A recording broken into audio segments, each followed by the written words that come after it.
Hello hello സ്വന്തം sound testing.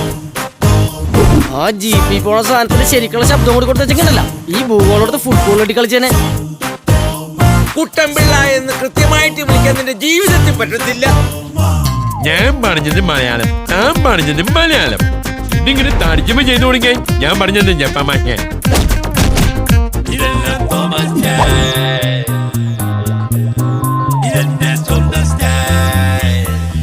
ശത്രു ആരാന്നല്ലേ താൻ ചോദിച്ചേ? എന്നാ കേട്ടോ, ഞാൻ തന്നെയാ തന്റെ ശത്രു. ഞാൻ ശബ്ദം കൊണ്ട് ജീവിക്കുന്ന ഒരു പെൺകുട്ടിയാ.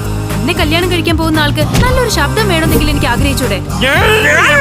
നീ ഇങ്ങനെ ഒരു ശബ്ദം കൊണ്ട് അവളുടെ പുറകെ കിടന്ന എങ്ങനെ ശരിയാവാന്? കന്നിപ്പെണ്ണെ കൺകതളിത്തേനെ കണ്ടപാടെ കട്ടെടുത്ത പട്ടുനിലാവേ. തോമാച്ചേന് എന്താ ഒരു കുറവ്? പാറപ്പുറത്തിരുന്ന് ഓന്ത് എത്തി നോക്കുന്ന പോലത്തെ ഈ മൂക്കും ഒരു കുറവായിട്ട് എനിക്ക് തോന്നിയിട്ടേ ഇല്ല. എന്റെ എല്ലാ പ്രതീക്ഷകളും തകർത്തിട്ട് ക്ഷമ ചോദിക്കാൻ വന്നിരിക്കുന്നടാ നായെ. എന്റെ പൊന്നോ, ഞാൻ കലക്കി.